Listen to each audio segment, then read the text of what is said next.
저는 이 애국단체 총협의회라고 하는 단체의 사무총장을 오랫동안 했습니다. 이 애국단체 총협의회는 어떻게 보면은 대한민국 우리 자유우파의 뭐 과거에 이 정부 이전을 보면은 재향군인회부터 이부 오동민까지 또 뭐 사람 수를 놓고 보면은 엄청난 그 어떤 세력의 그 집합체였습니다. 그래서 이분들은 요즘 뭐 우리 저 언론인들 중에서도 뭐 과거의 선배들을 질타하는 분도 있고 비판하는 분도 있지만 진짜 열심히 자유를 지키기 위해서 많은 노력을 해왔습니다. 근데 이분들이 한결같이 했던 것은 뭐냐면은 과거에 노무현 정부가 한 번 더 이어지면은 나라 망한다 생각해서 이명박 만들어야 된다고 목숨을 걸고 이명박 정권을 탄생시키는 게 어마어마한 역할을 했습니다. 그리고 이분들이 어떤 생각을 했냐면은 이제 이명박 정권 만들어 놨으면 잘하겠지, 자유도 잘 지키고 하겠지. 그럼 우리는 이제 다 각자의 집으로 돌아가서 가정에 충실하고 이렇게 살자 이런 생각을 다 했습니다. 그때 그분들이 연세가 되게 많았습니다. 근데 이명박 정권이 출범과 동시에 그 강욱병 남동 사태를 보면서 그걸 또 막아내지 못하는 이명박 대통령의 그 권력의 취약한 모습을 보면서 야 이거 안 되겠다. 그 다음 정부 박근혜 정부를 이제 또 한 번 더 목숨 걸고 탄생시키지 않으면 안 되겠다 했어. 그때 그 추운 겨울날 그 할아버지들이 한기총 한국기독교총연합 기독교단체와 그 애국단체들이 하나가 돼서 박근혜 정부를 탄생을 시켰습니다. 그래서 그분들은 권력이 탄생과 동시에 이제는 다 우리 가서 치러 가자 이렇게 생각했습니다. 그리고 애국단체 그 수고했던 분들은 단 한 사람도 어느 그 권력에 청와대든 국회든 어디 가서 한 자리 하겠다는 생각을 가진 사람은 단 한 사람도 없습니다. 저는 거기에 제일 나이가 어린 사무총장이었지만은 저도 양대 정권에 어디 가서 공기업의 사회이사고 뭐 그런 자리 한 번도 해본 적이 없습니다. 그런데 지난 문재인 정부 들어서면서 우리가 모든 있는 힘을 다해서 만들어졌던 그 정권이 그렇게 너무 허무하게 무너졌습니다. 그리고 무너진과 동시에 저희들 사무실은 검찰이 중앙지검, 남부지검, 동부지검 할 것 없이 각 검찰에서 와서 압수수색을 3번이나 당했습니다. 지금도 아직도 수사 선상에 있습니다. 그렇지만은 저희들이 그걸 당하면서 이제는 다 집으로 돌아가 어르신들은 돌아가십시오. 우리 남아있는 청년들은 지금부터 목숨을 걸고 싸우겠습니다. 그래서 이제 지난해 11월 달에 그 총각역에 자유민주국민연합이라고 하는 그 새로운 단체를 결성해서 거기에 이명박 박근혜 정부 시절에도 마련하지 못했던 각종 시스템을 만들어놨습니다. 이렇게 프레스센터 기능을 할 수 있는 부분, 학교도 지금 여러 가지 학교도 만들어서 정치학교, 뭐 역사학교, 유튜브 학교 각 학교를 돌리고 있고 학생을 양성을 시키고 있습니다. 근데 거기서 저희들이 이 수없이 많은 조직화되지 않은 저 태극기를 든 저분들 갖고는 이 난세를 극복하기 힘들다 그런 생각 속에서 지금 청년들 조직을 시켰습니다. 그래서 청년들도 한결같이 생각을 같이 했던 게 정확한 타겟을 설정하고 싸워야 된다. 그런 이제 생각으로 자유연대라고 하는 또 단체를 또 만들었습니다. 그게 참여연대를 벤치마킹해서 싸우자.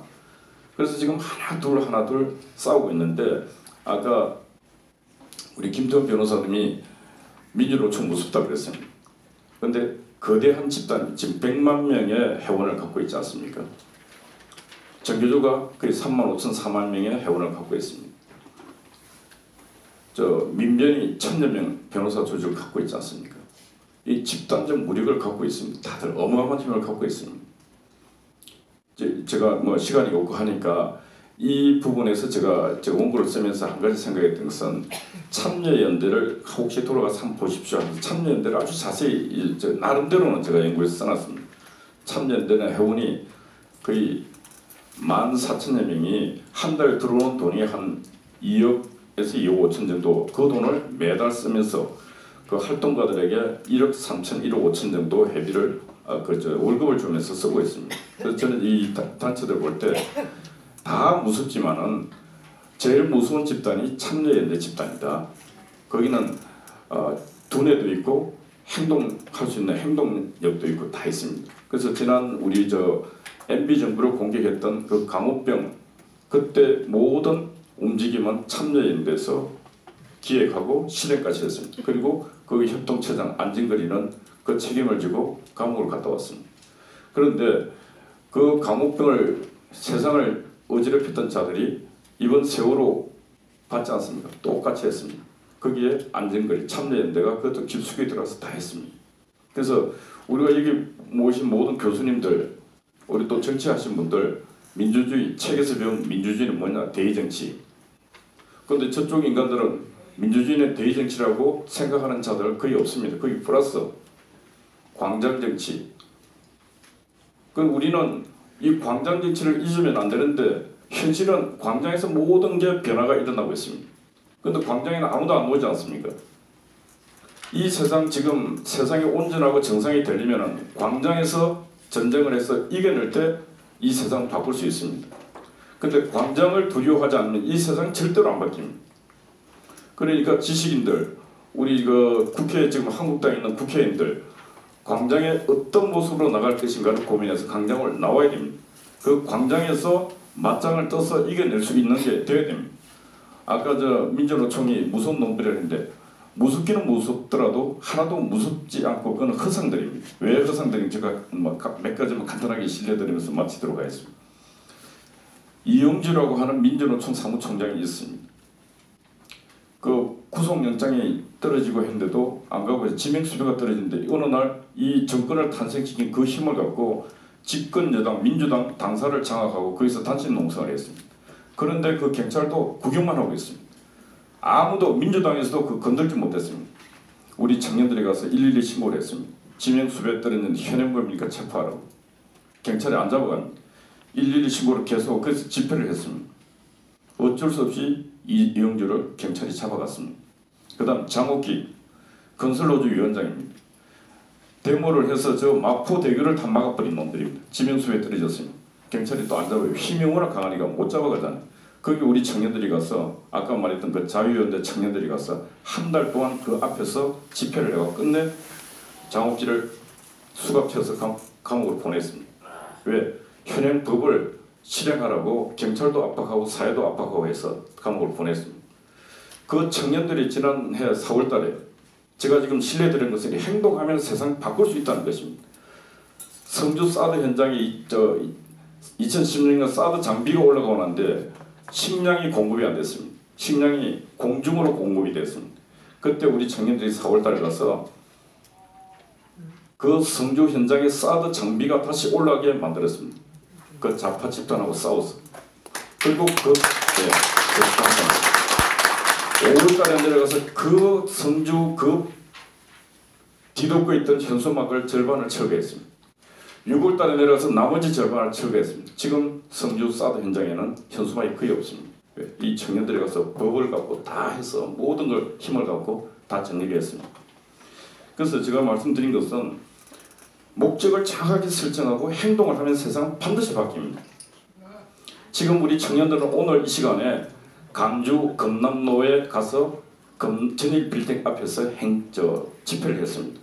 강주에 있는 5.18 가짜 유공자 명단 공개하러. 내일도 금남로에서 문제는 시작됩니다.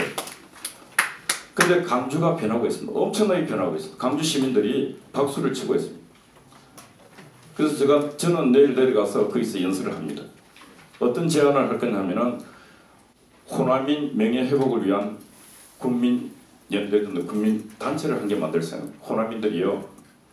나라가 이렇게 험난하고 무너질 때 호남인들의 역할도 컸지만은 다시 이 무너진 대한민국을 세우는데 호남인들의 역할이 상당히 클 것 같다. 호남 애국자들 되게 많습니다. 그분들 짓기 위해서 호남을 깨우고 하면 세상은 변합니다. 그래서 제가 시간이 없다 하니까 마무리하겠습니다. 우리 우파들이 목적을 제대로 설정하고 행동도 제대로 하면 반드시 바뀝니다. 그러니까 좀 이렇게 아무리 좋은 이론이라도 행동하지 않으면 세상이 바뀌지 않습니다. 그러니까 오늘 이 시간 이후에 이 이론들이 어떻게 현실화시킬 수 있는가 그 고민을 많이 했어요. 항상 현실로. 그래서 요즘 우리 박선영 교수님 아스팔트 나오고 하신 분 너무 고맙고 감사하고, 우리 김태훈 변호사님 200명 변호사 이름으로 행동하시는 분도 감사하고, 진짜 이런 모습이 하나둘 우리 우파 진영의 변화의 시작이라 생각하고 우리는 이길 수 있습니다. 왜? 그래도 좌파들보다 더 도덕적이고 윤리적이고 우리는 정신도 온전한 정신을 갖고 있기 때문에 좌파들 반드시 이길 수 있습니다. 감사합니다.